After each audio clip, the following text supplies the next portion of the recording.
My husband texted from Vegas, just married your sister. You're pathetic, by the way. I replied, cool. Then I blocked his cards and changed the house locks. Next morning, police were at my door. Hello everyone.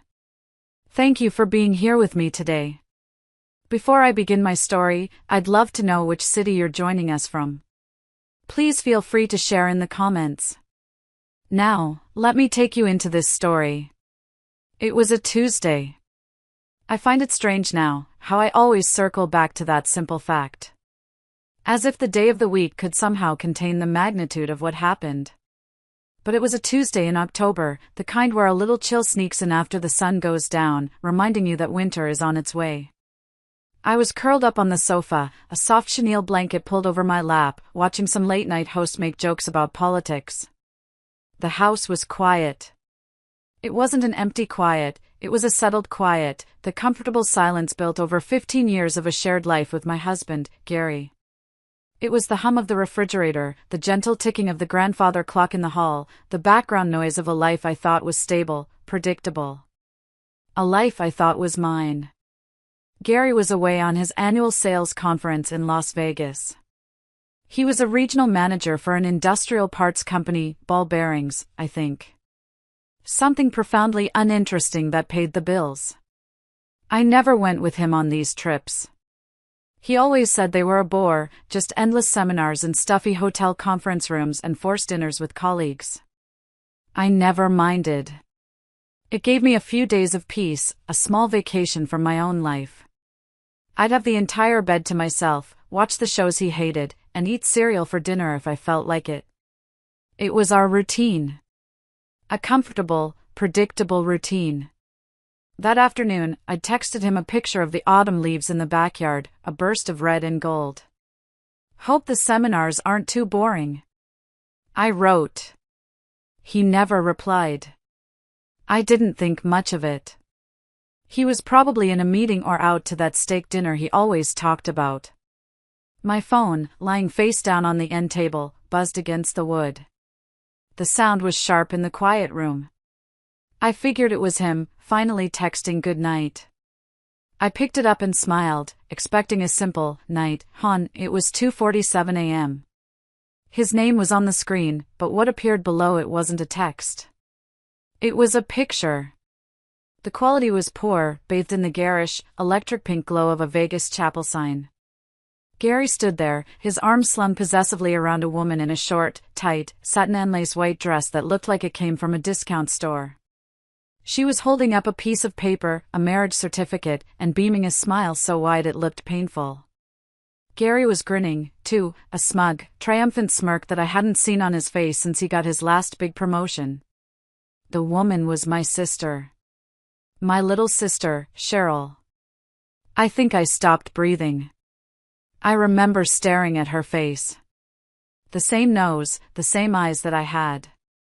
I taught her how to put on mascara for her first school dance. I held her hand when she got her ears pierced. I gave her the down payment for her first car. My sister. Then my eyes scanned down to the words underneath the photo. 5 sentences. 5 sentences that were like stones being thrown, one by one, through the window of my life. Just married Cheryl. Been sleeping with her for 8 months.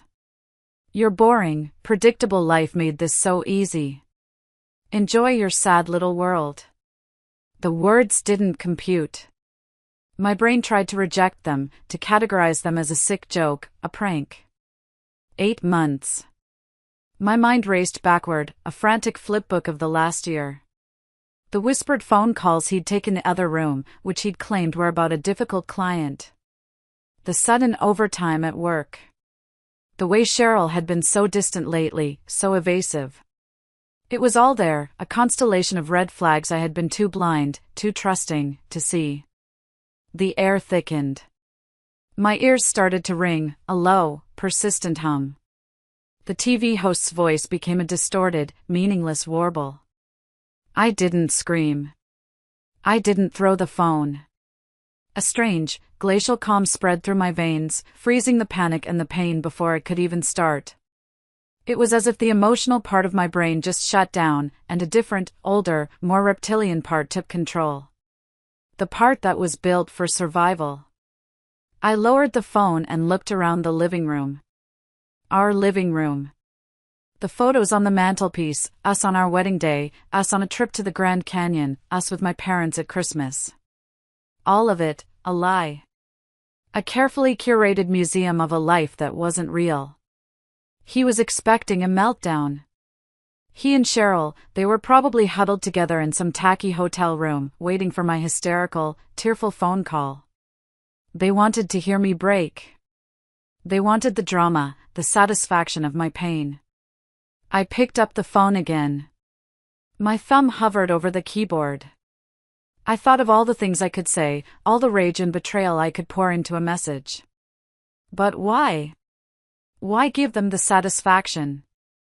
They didn't deserve my words. They didn't deserve my anger.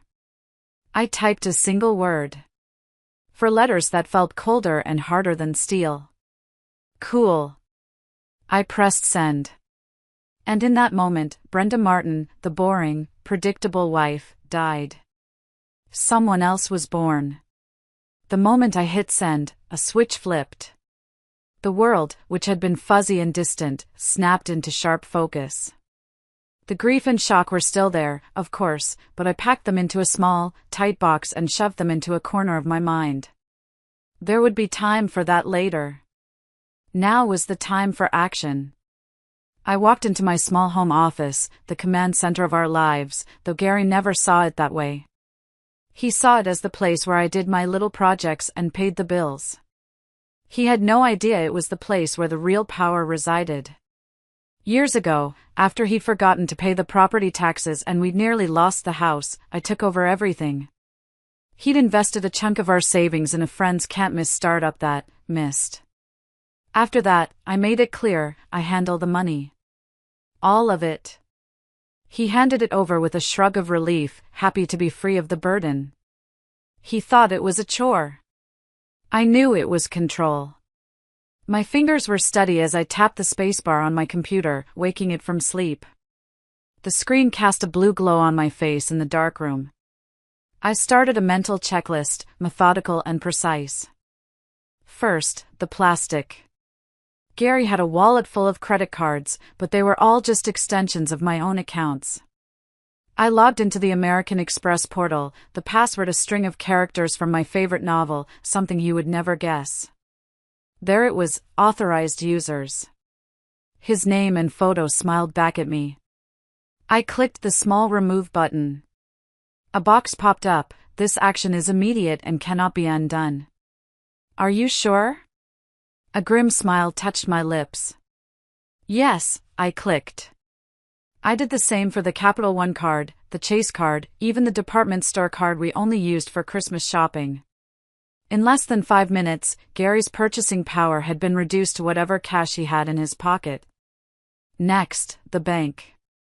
Our main account was at a local credit union, an account I had opened in my name long before our wedding.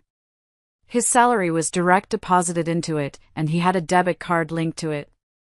I didn't remove him from the account, that would take paperwork. But I did something better. I logged in, the password my grandmother's maiden name. I navigated to the transfer funds page. I selected the checking account. For the destination, I chose my high-yield savings account at a completely different, online-only bank. An account he didn't know existed, where I kept my what-if fund.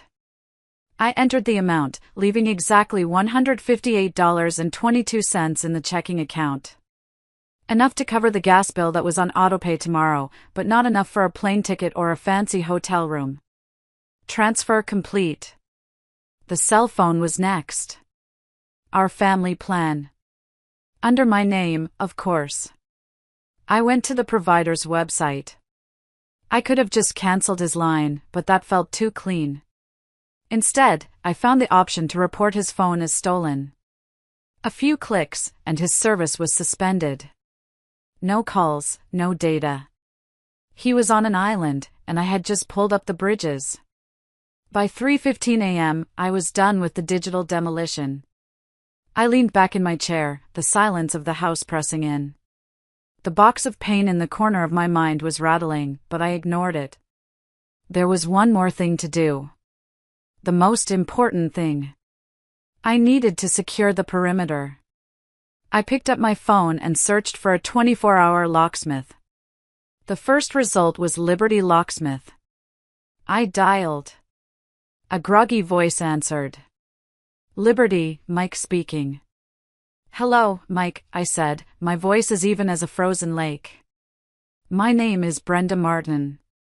I have an emergency and I need every exterior lock on my house changed immediately. There was a long pause. Ma'am, it's after 3 in the morning. Is there a threat? Should I call the police? No police necessary, thank you, I said. The threat has been neutralized, but I need to ensure my home is secure. Front door, back door, and the side door to the garage. That's a premium emergency call-out, ma'am. It'll be $300. I understand, I said. I will have $400 in cash waiting for you if you can be at my address in the next 30 minutes. I could almost hear the gears turning in his head. I'm putting my boots on now, he said. Text me the address. While I waited, I performed one final, cathartic task. I went through the house like a quiet storm, gathering his possessions. His clothes from the closet, his shoes from the rack, his smelly gym bag from the laundry room. I found his golf clubs in the garage and his collection of pristine, unopened Star Wars figures in the attic. I piled it all in the front entryway, a monument to a man who no longer lived here. It was strangely satisfying. These objects, once so familiar, now looked like junk left behind by a stranger. At exactly 4 a.m., a white van pulled silently into the driveway. Mike was a big, burly man with kind, tired eyes. He saw the mountain of men's clothing and gear piled by the door, looked at my calm, determined face, and his expression softened with understanding. He didn't ask a single question. You show me the locks, ma'am, was all he said. The sound of his power drill was a declaration of independence. Whir, click. A new deadbolt. Whir, click. A new handle set. By 5 a.m., as the sky began to lighten from black to a bruised purple, my house was a fortress. I handed Mike $400 and a $50 tip. Thank you, I said. You have no idea. He just nodded. Stay safe, ma'am. I closed my new, solid front door, and the final, satisfying thud of the deadbolt sliding into place echoed through the hall. My home was mine again. I went upstairs, stripped off my clothes, got into the cool, empty space on my side of the bed, and fell into a deep, dreamless sleep.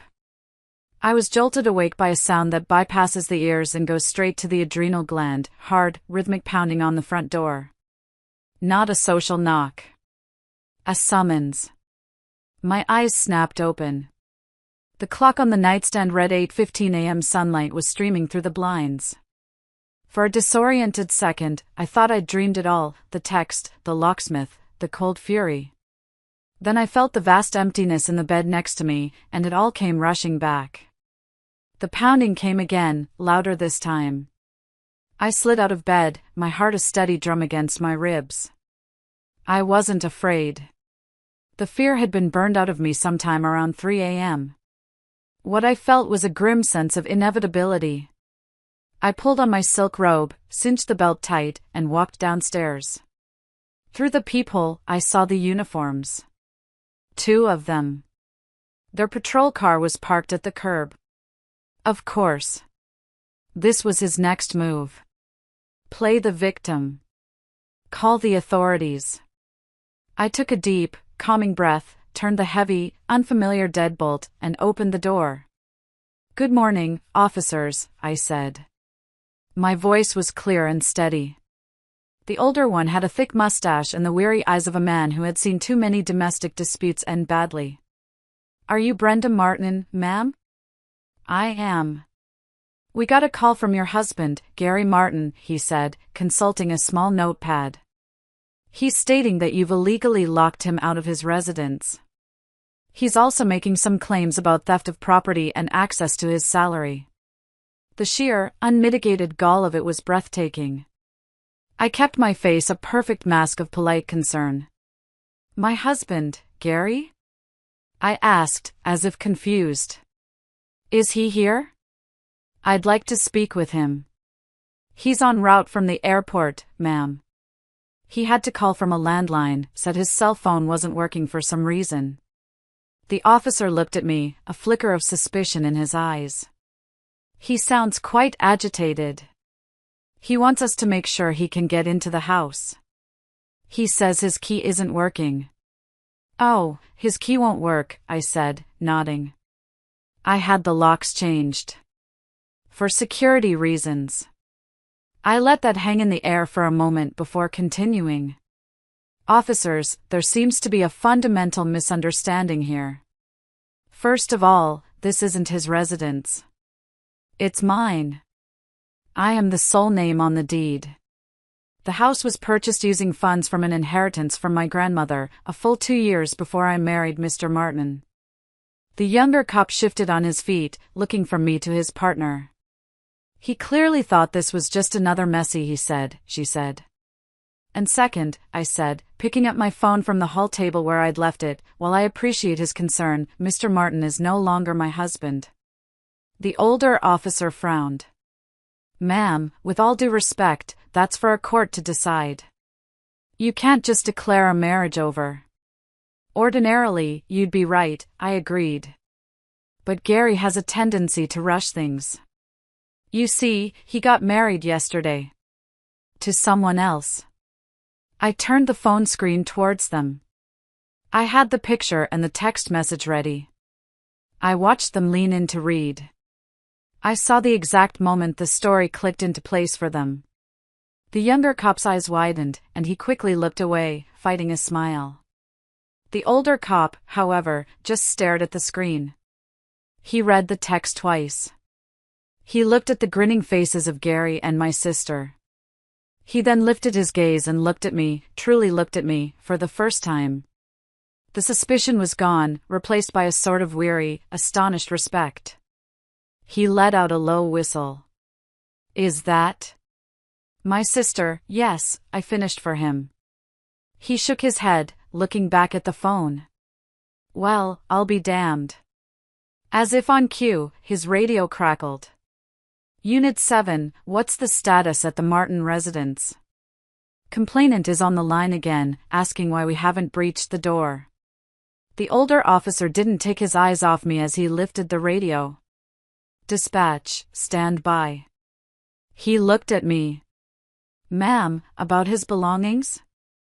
Packed and ready to go, I said. Stacked neatly in the foyer. I haven't touched a thing that wasn't exclusively his. He nodded, then keyed the radio. Dispatch, advise the complainant that this is a civil matter and we will not be forcing entry. The residence is the sole property of Ms. Martin. He paused, and I could see the ghost of a smile under his mustache.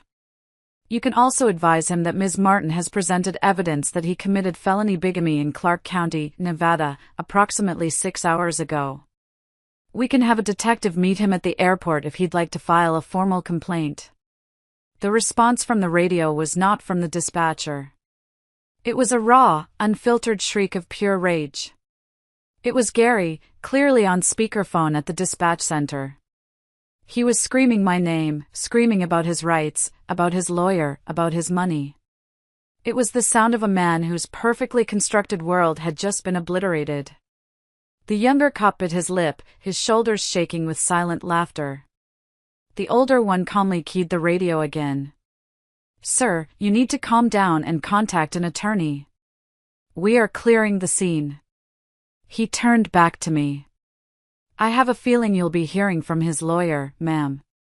I'm counting on it, I said.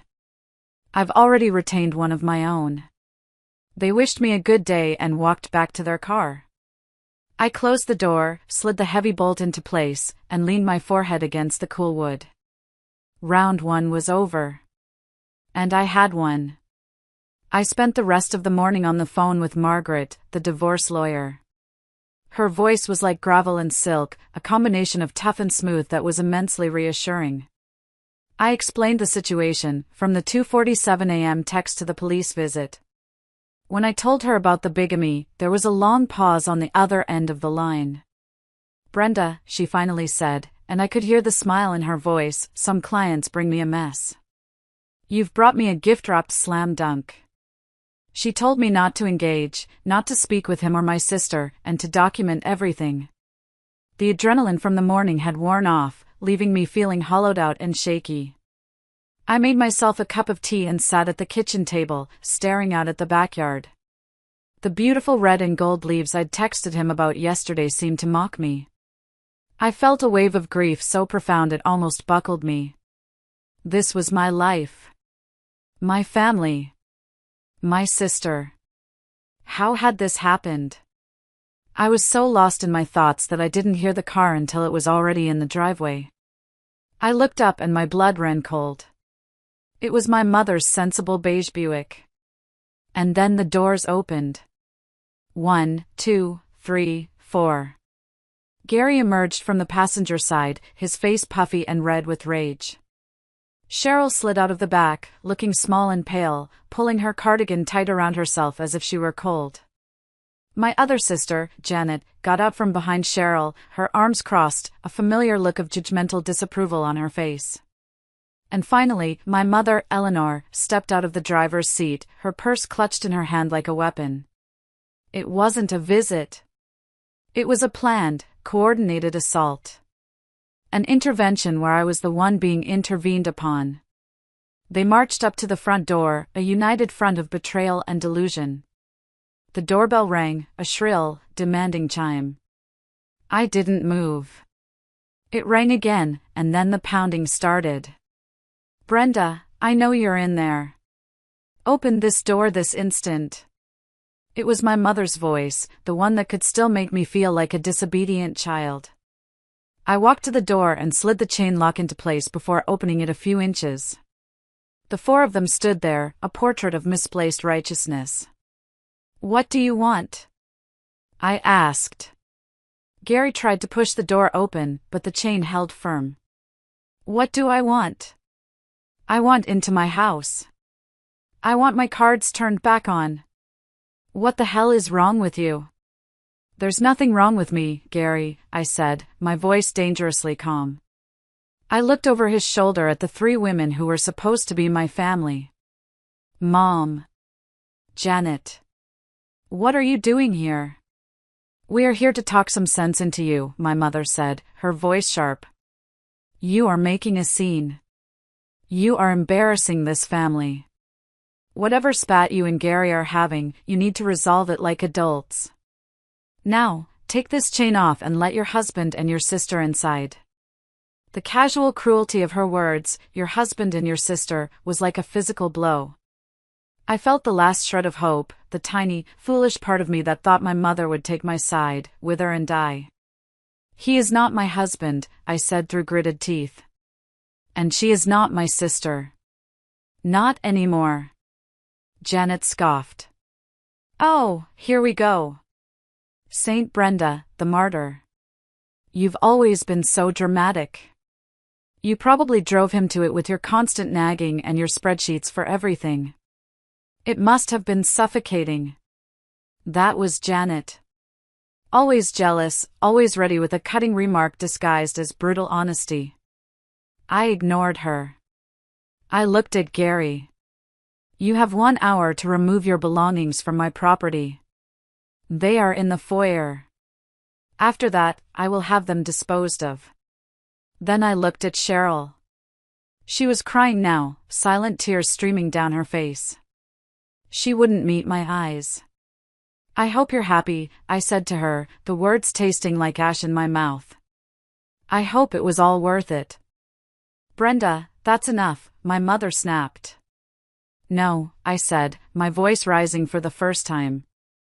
"It's not enough. You want to talk about embarrassment? This is embarrassment. Standing on my porch defending a cheat and a bigamist. You should all be ashamed of yourselves." I leveled my gaze at Gary and Cheryl. I had a very productive morning call with my new lawyer, Margaret. She was very interested to learn that you both work for the same parent company. She said that corporate HR departments take violations of their fraternization and ethics policies very, very seriously, especially when it involves a public scandal. A single email with a photo attachment is all it takes. Think about that while you're loading your boxes. The effect was instantaneous. Gary went pale. Cheryl let out a strangled sob. Even my mother and Janet looked momentarily stunned. I had hit them where it hurt, their careers, their public image. Without another word, I slammed the heavy door shut. I leaned against it, my body trembling, as the muffled sounds of arguing and crying filtered through the wood. I listened as they clumsily loaded his things into the trunk of the Buick, realizing quickly it wouldn't all fit. I heard the frantic, humiliating phone calls as they tried to rent a U-Haul trailer, their credit cards declined one by one. Finally, I heard my mother's weary, defeated voice giving her own credit card number over the phone. When the sound of the Buick's engine finally faded down the street, the silence that returned was different. It wasn't empty anymore. It was mine. I had defended my fortress. But I was utterly, completely alone.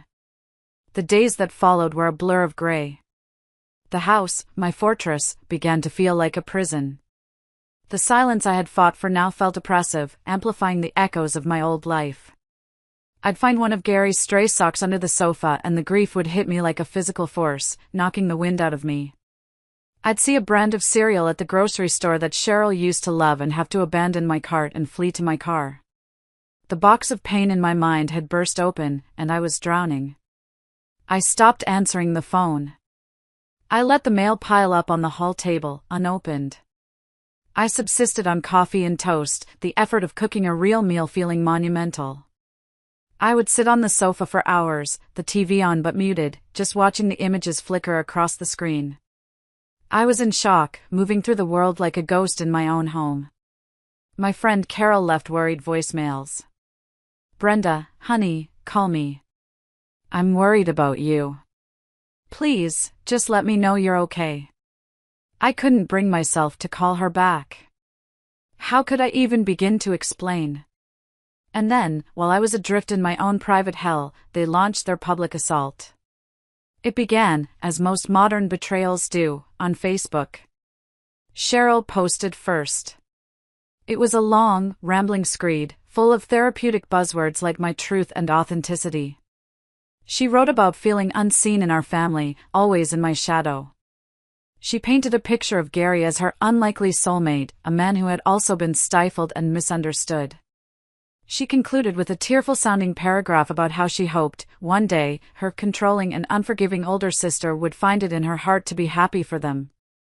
It was a masterpiece of passive-aggressive victimhood. Gary's post followed a few hours later. He chose a black and white photo of himself looking thoughtfully out a window, like some kind of tortured poet. He wrote about the quiet desperation of his marriage to me, a life of endless spreadsheets and emotional voids. He claimed he had been financially abused, his every penny scrutinized, and had finally found the courage to break free and choose joy. My mother and Janet were their loyal foot soldiers. They shared both posts with gushing captions. "So proud of my brave daughter for following her heart," my mother wrote.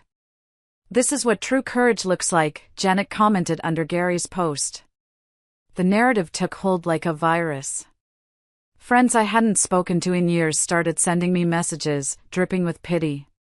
"Brenda, I had no idea things were so awful for you both." An aunt commented on my mother's share, "Family is everything. I hope you can all heal." They were publicly trying, convicting, and sentencing me in the court of social media, and I was too paralyzed by grief to even mount a defense. That's when Roger called. Roger, my old friend from college, the quiet genius who worked in cybersecurity. He didn't text first. He just called, and when I saw his name, something made me answer. "Brenda," he said, his voice calm and direct. "I've seen the circus on Facebook. Are you okay?"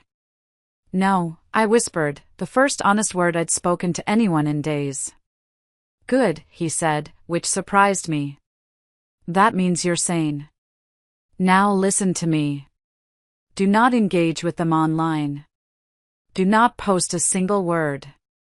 But we are not going to let this stand. This is slander, and we are going to fight it with facts. How, Roger? My voice cracked. It's a bunch of lies. It's their story against mine. No, it's not, he said firmly. It's their story against their own. These people, they're arrogant. They think they're smarter than everyone else. That makes them sloppy. Did they ever use Facebook Messenger to talk? The memory surfaced through the fog. Yes.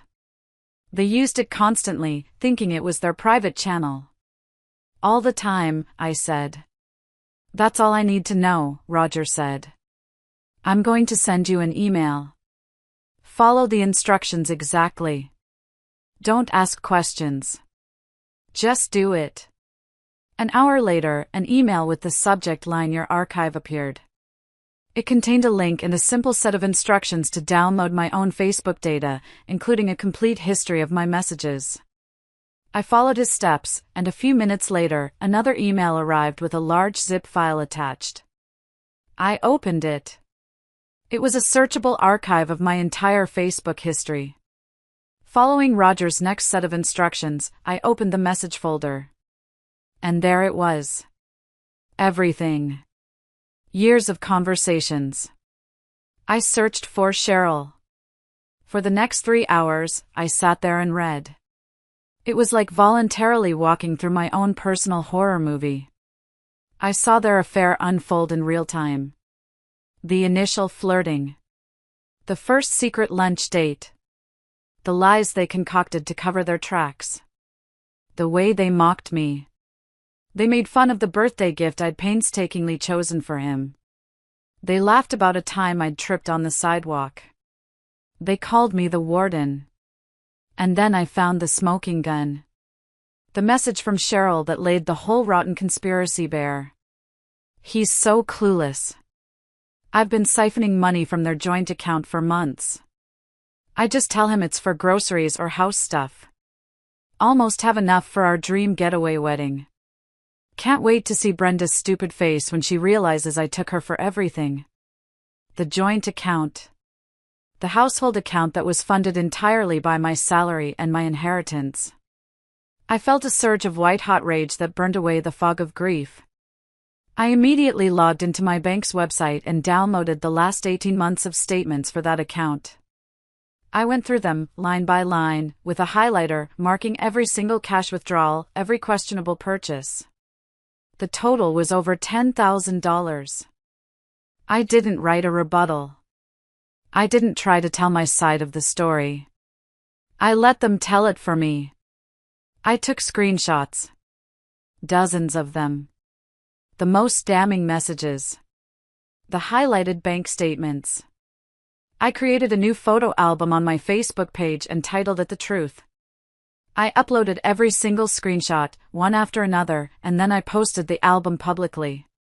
My only comment was a quote from one of their own messages. I guess his face wasn't the only one that looked stupid. I turned off my computer, walked into the kitchen, and poured my first glass of wine in a week. My phone started buzzing on the counter and didn't stop for the rest of the night. The war was over. When a cornered animal is about to give up, it often has one last, violent burst of frantic energy. It's a desperate, final struggle for survival. That's the best way I can describe what Gary and Cheryl did next.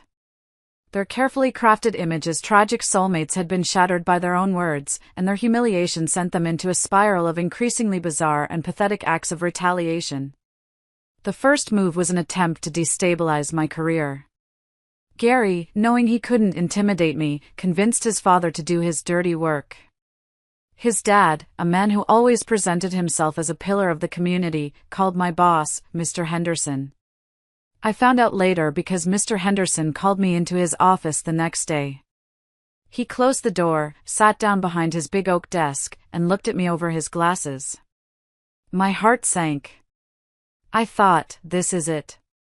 They've managed to ruin this for me, too. Brenda, he said, his voice grave. I received a call yesterday from a gentleman named Frank Martin. Gary's father, I presume? I nodded, my mouth dry. He told me a very concerning story, Mr. Henderson continued. He said that you were emotionally unstable, that you were engaged in a campaign of harassment against his family, and that he was deeply worried your personal issues were affecting your professional judgment. He paused, letting the words hang in the air. He suggested that, for my company's own good, I should consider placing you on an extended leave of absence. I just stared at him, speechless. Mr. Henderson leaned forward. So, I told him that I have had the privilege of working with you for 12 years, and in that time, you have been the most competent, reliable, and professional person on my team. I told him that your personal life is precisely that, personal, and that if he ever called my office again with such slanderous accusations, I would have our corporate lawyer contact him directly. Then I hung up. A wave of relief so intense it made me dizzy washed over me. Thank you, Mr. Henderson, I whispered. He just nodded. Don't thank me. Just keep up the good work. And Brenda, take a few personal days if you need them. On me. Their next gambit was even more brazen. Around 3 a.m. one Wednesday night, my phone lit up with a notification from my new security camera system. Motion detected at front window. I sat up in bed, my heart pounding, and watched the live feed on my phone. The grainy, infrared image showed Cheryl, her hair a mess, trying to pry open my living room window with a rusty trowel from my garden shed. Gary was standing behind her, hiding in the shadows of the porch, frantically gesturing for her to be quiet. She was drunk, weeping, and mumbling about needing to get her grandmother's pearls.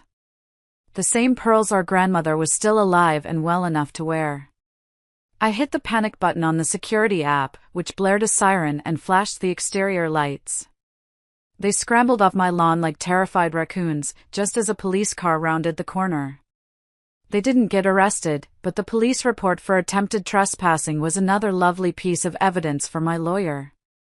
After that, it was just a string of petty, pathetic acts. Gary told a mutual acquaintance that I had a secret gambling problem. Cheryl told my cousin that I'd killed her childhood hamster. It was all noise, the desperate buzzing of two wasps trapped in a jar. But the absolute peak of their delusional entitlement came from Dolores, Gary's mother. She called me one afternoon, her voice a syrupy blend of fake concern and condescension. Brenda, dear, she started. I've been thinking about this whole terrible situation. It's just a tragedy. A complete tragedy. It is, I agreed, waiting. And I know you're hurt, she continued. But marriage is a sacred vow. It's about forgiveness. It's about being the bigger person when your partner makes a mistake. Gary knows he made a mistake.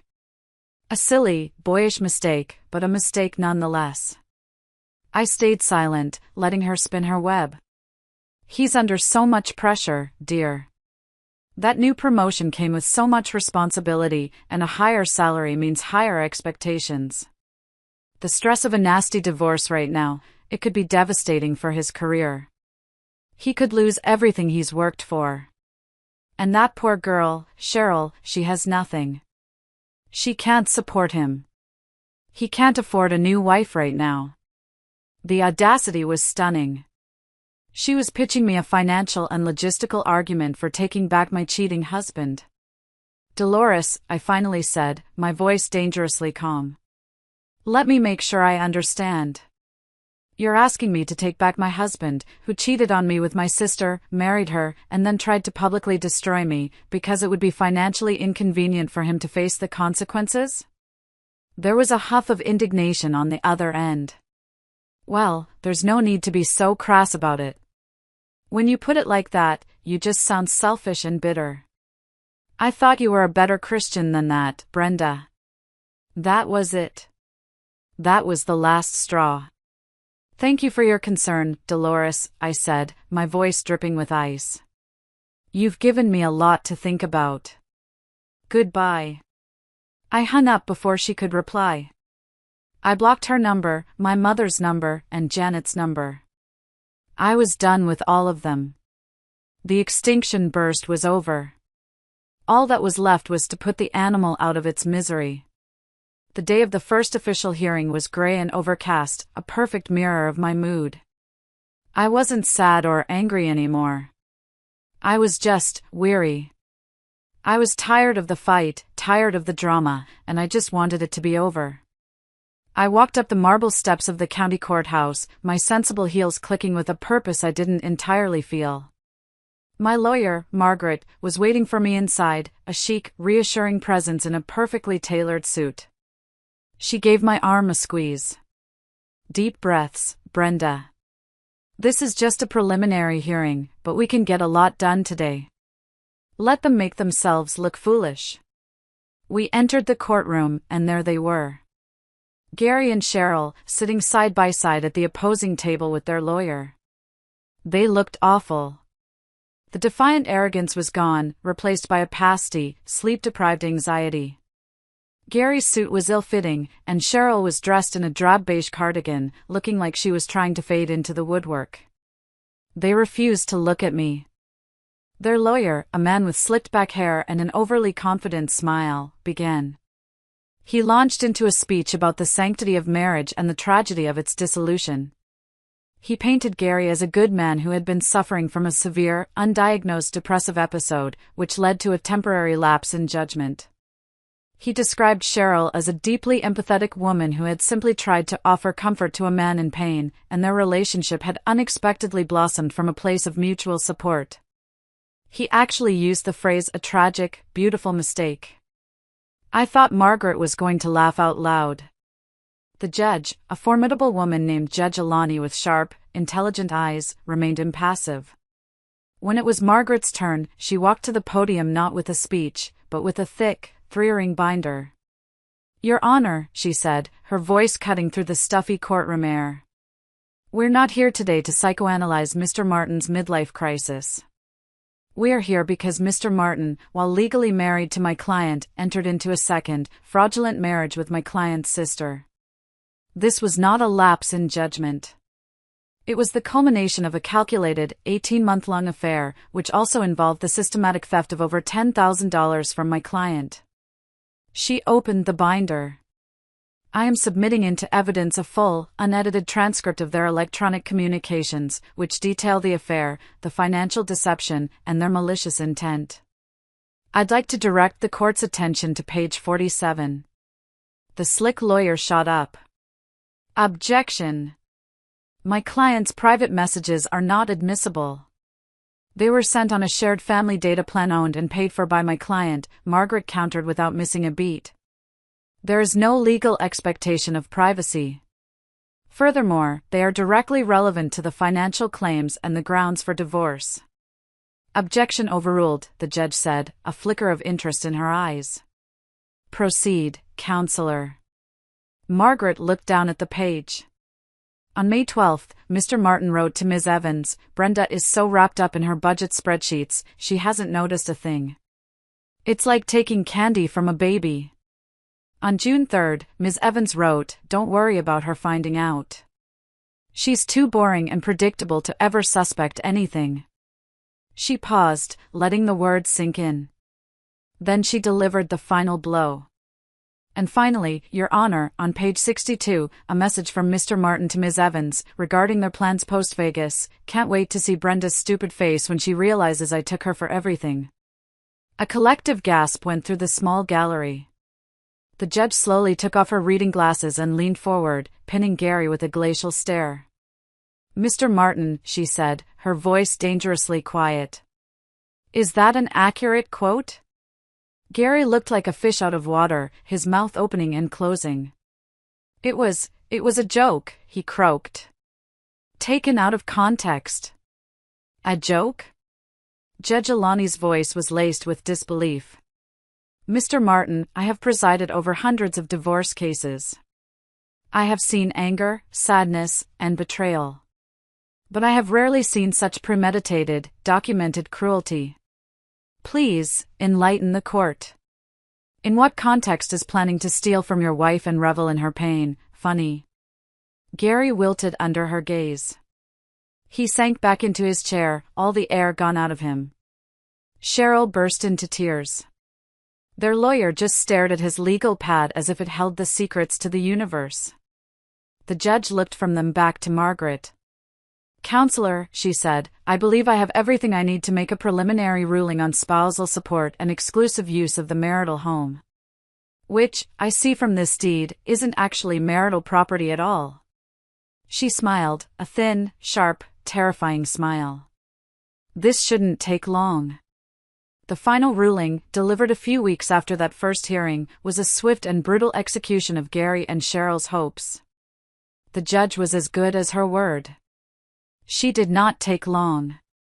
The divorce was granted, effective immediately. The grounds cited were adultery and fraud.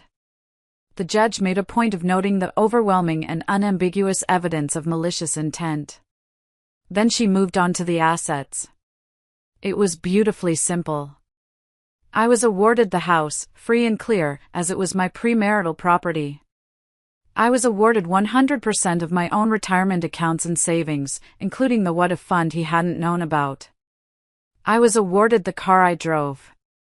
Gary was awarded his personal belongings, which were, at that point, costing his mother a small fortune in storage unit fees.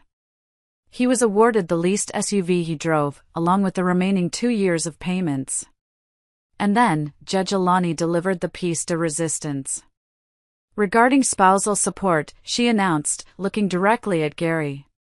The court recognizes that Ms. Martin was the primary financial provider for the duration of the marriage. Evidence shows that she fully supported Mr. Martin through his recent executive certification program, a program that directly resulted in his substantial promotion and salary increase. She paused for effect. Therefore, the court orders Mr. Martin to pay rehabilitative alimony to Ms. Martin to compensate for the financial and emotional damages incurred. The amount will be $500 per month for a period of 1 year. A strangled noise came from Gary's throat. His lawyer put a hand on his arm to keep him in his seat. The idea that he, the supposed victim, would have to send me a check every month was more than his fragile ego could handle.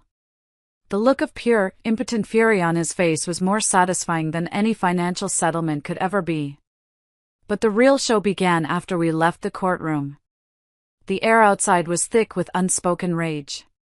My mother, Janet, and Dolores were all there, lurking near the courthouse steps like vultures waiting for a carcass. They had come for their own final showdown. My mother, Eleanor, got to me first.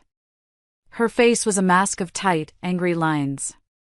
"How could you do this, Brenda?" she hissed, her voice loud enough for passers-by to turn and look.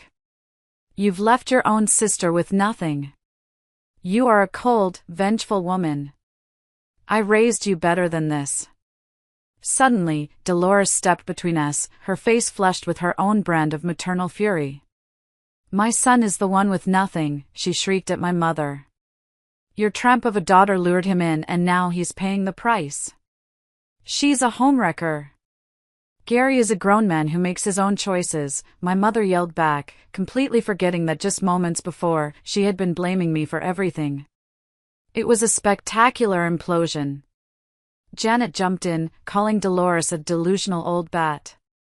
Dolores called Janet a jealous shrew. Janet tried to throw her half-empty water bottle at Dolores, but her aim was terrible, and it hit my mother instead, splashing all over her perfectly coiffed hair. My mother let out a scream of outrage and shoved Janet, who stumbled backward, into Cheryl. It was a full-scale, four-woman meltdown on a public sidewalk. People were stopping to stare, phones were coming out. 2 burly security guards started moving towards them. Throughout this whole chaotic scene, I realized Gary was nowhere to be seen. He had vanished.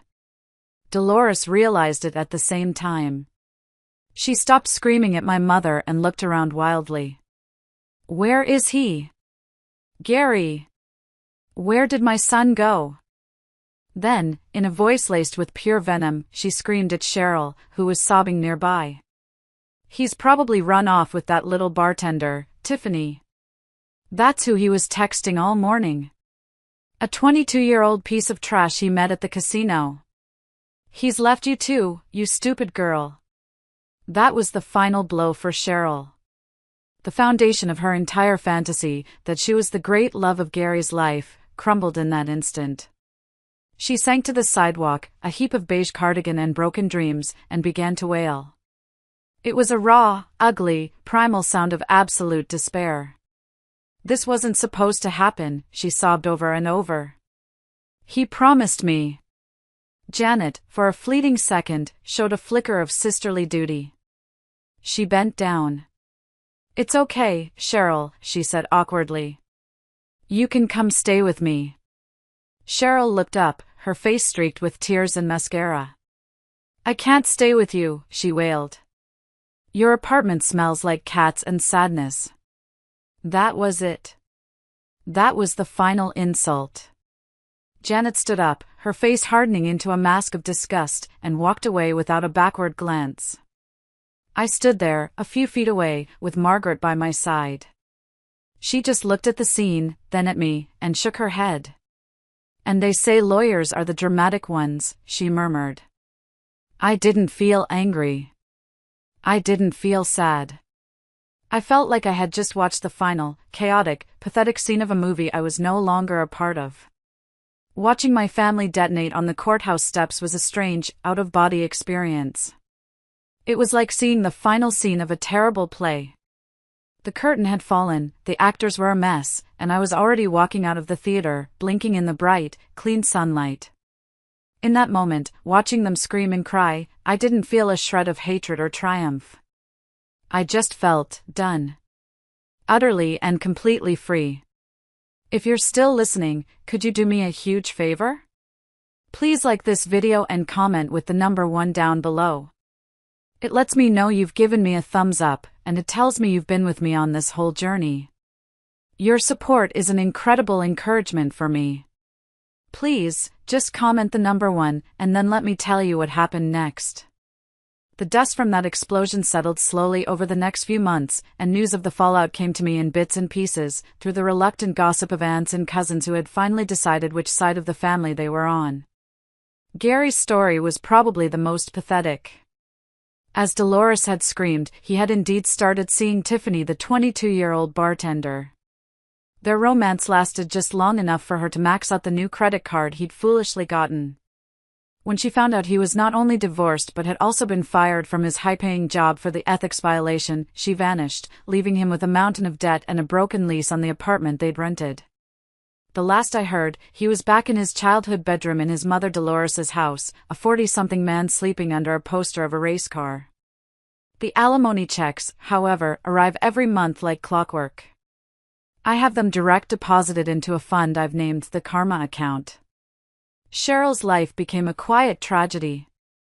After being publicly disowned by Janet on the courthouse steps, she had nowhere to go. She ended up having to beg Janet to let her stay in the apartment that smelled of cats and sadness. They lived together now, 2 bitter women marinating in their shared resentment.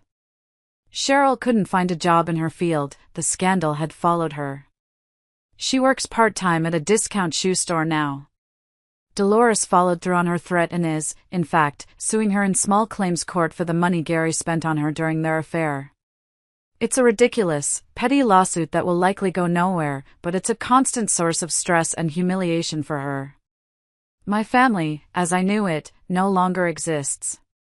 My mother and I have not spoken since that day. She sends a birthday card every year, signed simply, Eleanor. It's a cold, formal gesture that says everything by saying nothing. Janet and Cheryl barely speak to each other, living as resentful roommates.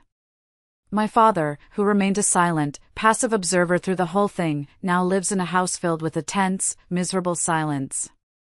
It's a landscape of ashes, and every single one of them lit their own match. One evening, months later, I received a text from an unknown number. I know you hate me, but you ruined my life and I hope you are happy. I knew it was Cheryl. I just typed back, I am, actually. Thanks for asking. Then I blocked the number. About 6 months after the divorce, I put the house on the market. It was a good house, filled with 15 years of memories, but the good ones were tainted, and the bad ones were starting to seep into the walls. The day the sold sign went up on the lawn, I felt a lightness I hadn't felt in years. With the profits from the sale and the money from my inheritance, I was financially secure and completely untethered for the first time in my adult life. I didn't buy another house. I bought a new life. I found a bright, modern condo in a part of the city I'd always loved, full of bookstores and little cafes. It had a balcony that caught the morning sun and was half the size of my old house, which meant half the cleaning and half the baggage. The process of unpacking was a joy. I wasn't making space for anyone else's things, I was curating my own happiness. I bought a bright yellow sofa, something Gary would have hated. I hung art that I loved on the walls. I filled the space with plants and books and music. Slowly, I started to rebuild my life not just on the outside, but on the inside. I started going to the gym again, not to lose weight, but because it felt good to be strong. I reconnected with old friends, like Carol, who had left me worried voicemails. We met for lunch, and I told her the whole story. She listened, she cried with me, she got righteously angry for me, and then she made me laugh until my sides hurt. I started to feel like myself again. That's where I met Frank. He was in my Saturday morning spin class, a man with kind eyes and a laugh that crinkled the corners of them. He was a retired high school history teacher with a passion for bad puns and good coffee. Our friendship started with casual chats after class, which turned into walking to the coffee shop together, which turned into dinner. On our third date, I told him everything. I laid all the ugly, messy cards on the table, half expecting him to run for the hills. He listened to the whole crazy story without interrupting once. When I was finished, he was quiet for a long moment. Then he smiled. "Well," he said. "The first thing that tells me is that you are tougher than a $2 steak.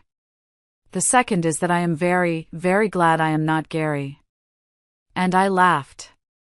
A real, from-the-gut laugh. We're taking things slow. It's easy, and it's calm, and it's the healthiest relationship I've ever known. He brings me coffee sometimes from the little shop near his place, and he always has the barista write Frank's favorite Brenda on the cup. It's silly, but it makes my heart feel full. Last month, I visited Margaret to update my will. That framed copy of Gary and Cheryl's Vegas marriage certificate is still hanging on her wall. We both looked at it and started laughing. I don't live in the past anymore. The anger is gone. The hurt has faded to a scar that reminds me of what I survived. I built a fortress that day, not just with new locks and changed passwords, but within myself. I learned that I am my own safe harbor. I am my own protector. I didn't get the life I planned, but I got something better. I got a life that is truly, completely, and unapologetically mine. And it is a beautiful life. Thank you for letting me share it with you.